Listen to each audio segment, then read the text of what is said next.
بسم الله الرحمن الرحيم والصلاة والسلام على أشرف المرسلين سيدنا محمد عليه الصلاة والسلام. Salam alaikum, bonjour tout le monde. Donc toujours avec la série des vidéos pour la transformée de la place. Aujourd'hui, je vais faire la vidéo numéro 2. Donc, راح نكملوا مع les propriétés de la transformée de la place. Donc, on a un théorème, c'est bien le théorème de la valeur initiale et de la valeur finale. Donc, nous avons la limite de f de t quand t tend vers 0 est égale à la limite de p quand p tend vers plus l'infini de pf de p. Et nous avons la limite de f de t quand t tend vers plus l'infini. C'est la limite de pf de p quand p tend vers 0. C'est-à-dire inversé, qui compte t tend vers 0, p tend vers plus l'infini, et quand t tend vers plus l'infini, p tend vers 0. C'est clair? Donc, toujours au textbook, f de t, l'autre c'est pf de p. La transformée f de p et la transformée de la place de f de t. C'est clair?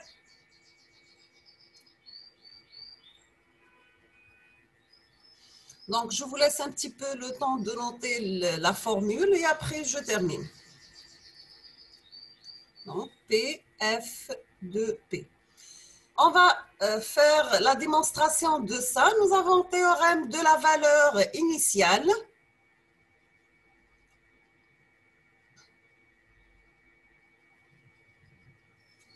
L'intégrale de 0 à plus l'infini de f' de t exponentielle moins pt dt égale à pf de p moins f de 0. Dans la démonstration, la vidéo, d'accord? Donc, ce qui implique que la limite quand p tend vers plus l'infini d'un intégral qui varie de 0 à plus l'infini de f' de t exponentielle moins pt dt égale la limite de pf de p moins f0 quand p tend vers l'infini. Donc, c'est l'intégrale de 0 à plus l'infini de f', limite exponentielle moins pt dt quand p tend vers plus l'infini. Donc, nous avons la limite de 0 à plus l'infini de f' dt, limite de exponentielle moins pt dt quand p tend vers plus l'infini, c'est la limite de pf de p moins f de 0. Donc, on obtient que la limite, l'extérieur, la limite de pf de p moins f de 0 égale à 0. Automatiquement, j'aurai la limite de f de t quand t tend vers 0, c'est la limite de pf de p quand p tend vers plus l'infini. Maintenant, on va voir le théorème du retard temporel. On va commencer par une fonction causale. Une fonction causale, c'est-à-dire soit f de t égale à 0 pour t inférieur à 0. On appelle ça une fonction causale. On obtient que la transformée de la place de f de t, qui est égale à grand f de p, et ce qui implique la transformée de la place de f de t moins taux, c'est exponentielle moins p taux grand f de p pour taux supérieur ou égal à 0. Donc, voici la fonction f de t et vous voyez la figure numéro 2, la fonction retardée avec un taux, donc c'est f de t moins taux. Quand j'ai f de t plus taux, va décaler la partie négative, d'accord? Donc, on appelle l'intervalle de 0 à taux un retard. Donc, c'est f de t moins taux.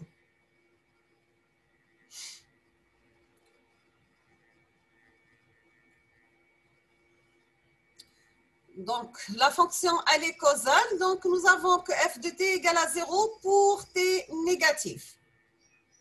Donc, pour la transformée de la place, c'est grand f de p. Et la deuxième fonction retardée a pour transformer de la place exponentielle moins p taux par f de p. D'accord? Donc, par cœur. Donc, ça, c'est pour la fonction causale, d'accord? Donc, il faut faire attention. Il faut que le retard soit la partie positive du signal. On va faire un exemple. Nous avons une fonction échelon décalé qui commence à partir de 5. Donc, de moins l'infini à 5, c'est 0. 5 plus l'infini, c'est 1. On vous demande de calculer sa transformée de Laplace. Donc, il suffit de remarquer que f de t égale un échelon, c'est u de t moins 5.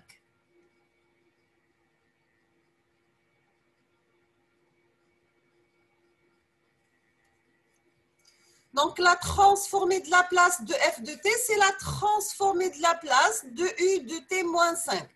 Nous avons, d'après le théorème du retard temporel, la transformée de Laplace de u de t moins 5 égale à exponentielle moins 5p, la transformée de Laplace de l'échelon u de t. Donc, nous avons exponentielle moins 5p fois 1 sur p. D'accord? Donc, la transformée de Laplace de f de t égale à exponentielle moins 5p sur p.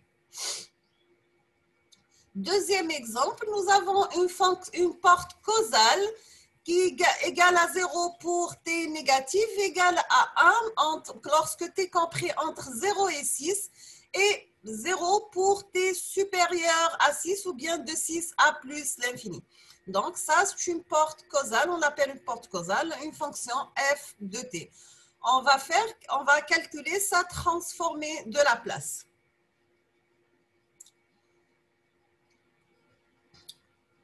Nous avons d'origine la fonction échelon, c'est une fonction causale qui commence à partir de 0 jusqu'à plus l'infini égale à 1. Et pour t inférieur à 0, c'est bien sûr, c'est 0. Donc, maintenant, si je vais prendre une partie de la fonction échelon u de t, entre par exemple 0 et 6, comme Kima a fait l'exemple,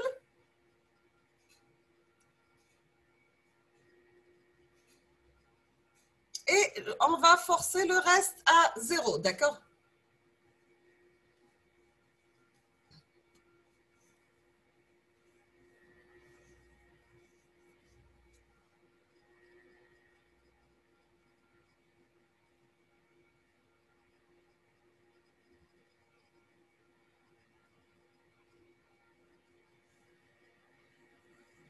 Si on va faire une somme de deux signaux échelons décalés, le premier c'est u de t, le deuxième c'est moins u de t moins 6.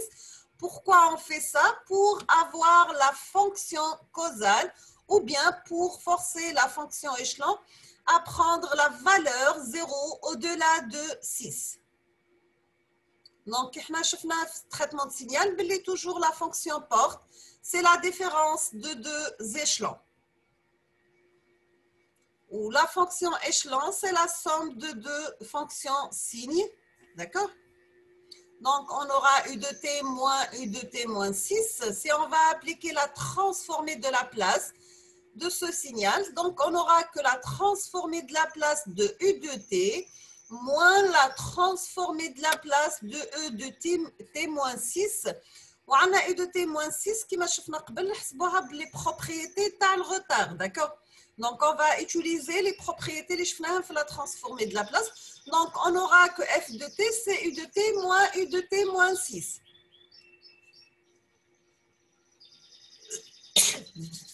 Alhamdoulilah. Donc, on aura que la transformée de Laplace de f de t, c'est la transformée de Laplace de u de t moins transformée de Laplace de u de t moins 6. La transformée de Laplace de u de t, c'est 1 sur p. La transformée de Laplace de u de t moins 6, c'est exponentielle moins 6p sur p. Donc, on a 1 sur p, comme facteur. Donc, j'aurai 1 sur p fois 1 moins exponentielle moins 6p. D'accord? Maintenant, on va voir une autre propriété. C'est la translation domaine fréquentiel. Donc, on va commencer par soit f de t une fonction de la variable t, alors la transformée de Laplace de f de t égale à f de p. Donc, j'aurai que la transformée de Laplace de exponentielle at f de t égale à grand F de P moins A. Donc, je fait les propriétés de retard. Donc, j'ai un retard ou là une translation au domaine temporel. Donc, j'aurai exponentielle au domaine temporel, tous les retards au domaine de la place ou l'axe. Le retard في domaine temporel et les multiplication par un exponentiel في domaine à la place. D'accord, c'est clair?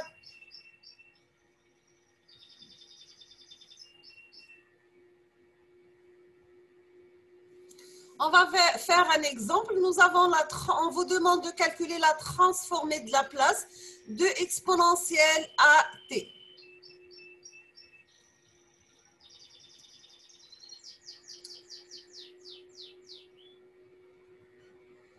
Essayez de faire l'exercice chez vous. Vous comparez les résultats. Donc, nous avons que la transformée de la place de exponentielle à t, c'est la transformée de la place de exponentielle à t par un échelon u de t, parce que la fonction doit être causale. D'accord? Donc, on va la multiplier par la fonction échelon.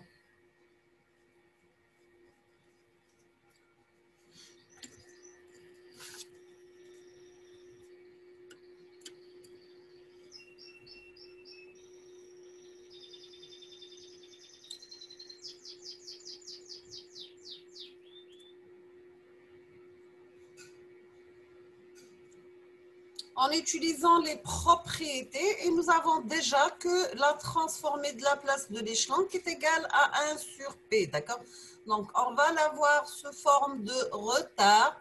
On va le multiplier par exponentielle à T.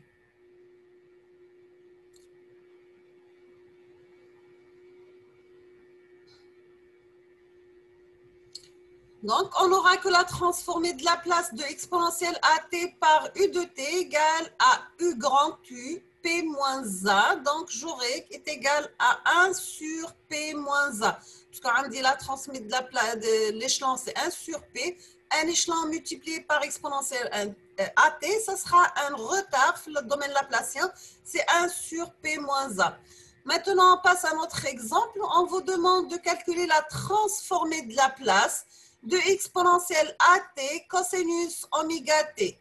On va poser f de t égale à cosinus cosinus oméga t. Donc, on aura que la transformée de la place de f de p, c'est p sur p au carré plus oméga t.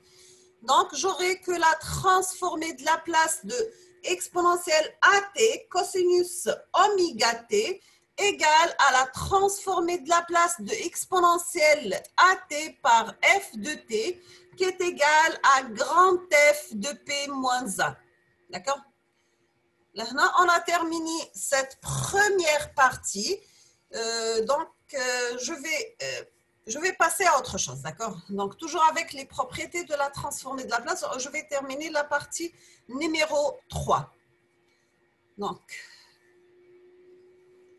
Donc, j'aurai que la transformée de la place de exponentielle à t cosinus oméga t égale à p moins a sur p moins a élevé au carré plus oméga au carré. D'accord? Toujours avec les propriétés, maintenant on va voir l'intégration par rapport au temps. Donc, soit f de t est une fonction de la variable t, alors... Donc, je vais prendre une fonction temporelle. J'aurai que l'intégrale de f de t. Maintenant, on va voir la propriété de l'intégrale. D'accord? Pour la transformation de la place, nous avons la transformée de la place de f de t égale à grand F de p. Ce qui implique la transformée de la place de l'intégrale de 0 à t de f de θ dθ égale à f de p divisé par p. Nous avons que 1 sur p, on l'appelle un opérateur d'intégration.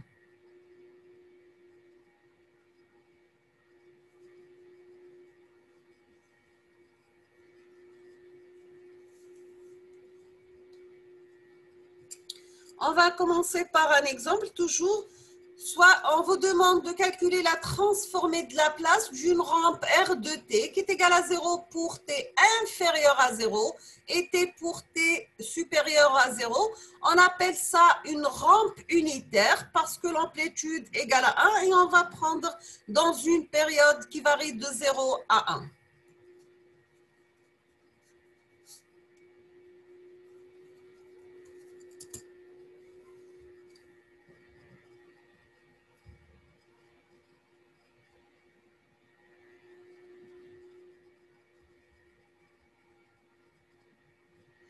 Donc, nous avons R de t, c'est un intégral de 0 à t de la fonction échelon, d'accord? Donc, nous avons que R de t, c'est l'intégrale de 0 à t de U de θ dθ qui n'applique que la formule. Donc, j'aurai la transformée de la place de la fonction rampe R de t, c'est U de p sur p, donc est égal à 1 sur p.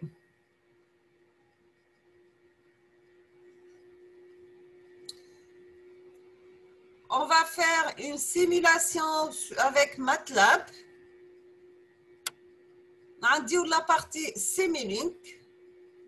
D'accord, donc c'est promis de dire des vidéos sur Simulink.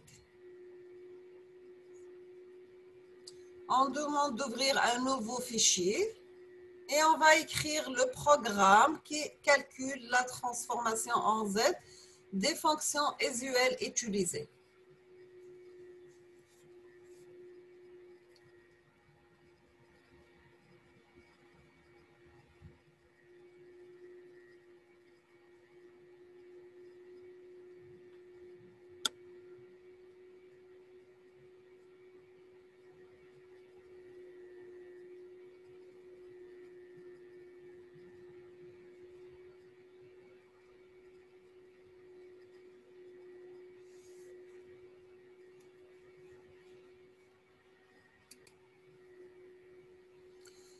Je vais prendre Simulink, la fonction step, c'est la fonction échelon. Je cherche un soustracteur.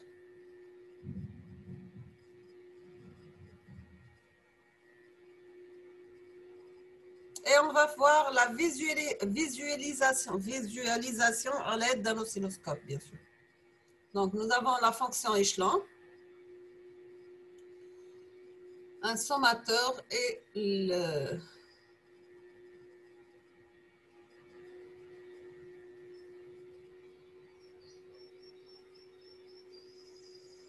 On va faire la liaison de deux fonctions échelon. Donc, le plus ou le moins. Et on va voir le résultat, l'affichage avec un oscilloscope. On va le représenter sur un axe 3 figures. Donc, j'ai demandé d'avoir 3 axes. Et je vais mettre la sortie visualisée.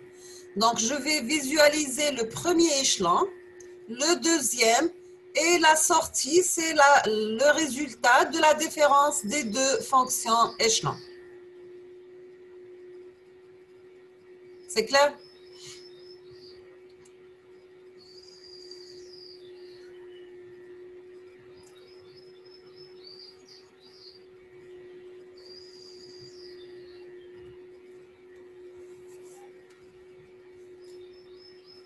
Après, on passe à l'exécution. Donc, on va mettre state time, la valeur initiale pour le temps. On va commencer à partir de 0. La valeur finale, c'est 1. Et on commence. La même chose pour la deuxième fonction échelon. On va régler les paramètres.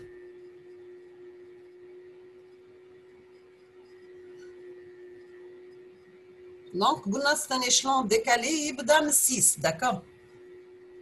Donc, nous avons rien normalement, c'est U de T moins U de T moins 6. Et on va voir le résultat des 3 signaux. Donc, de premier échelon, deuxième échelon et la différence des deux échelons.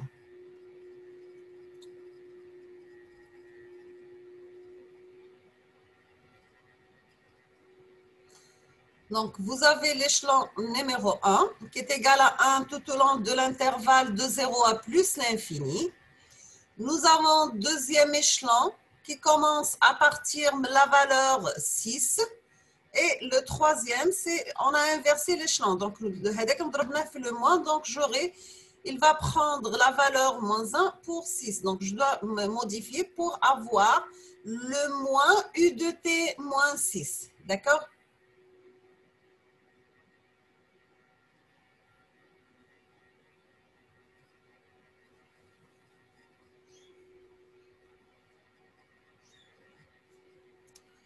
Donc, maintenant, le sommateur, donc on a dit l'intégrateur, d'accord? Donc, on a un échelon.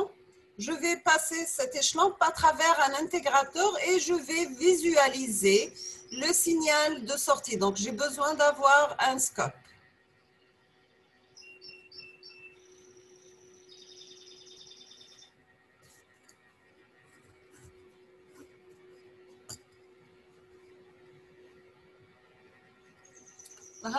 هنا راح نديروا فيزواليزاسيون تاع السينيال واحد دو سورتي داكور دونك نحكموا ليشلون نعقبوه على انتيغراتور et on va voir le signal de sortie. Là, j'ai besoin d'une porte à deux entrées pour avoir la sortie visualisée avec l'oscilloscope.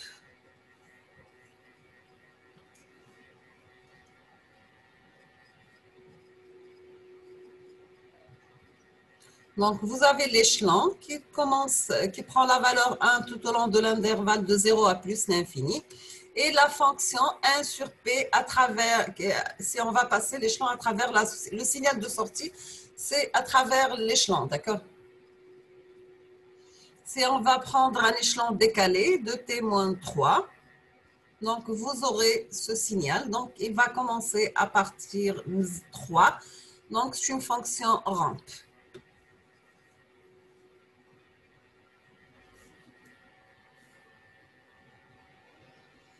C'est clair? Donc, j'aimerais bien l'idée waslat et je vous promets de suivre cette série d'exercices sur la transformée de la place suite à la demande des étudiants, surtout pour les automaticiens, d'accord? Donc, je vous remercie infiniment pour votre attention. N'hésitez pas si vous avez des questions ou bien des remarques. وعلى la prochaine vidéo إن شاء الله وأستودعكم الله الذي لا تضيع ودائعه. Merci beaucoup.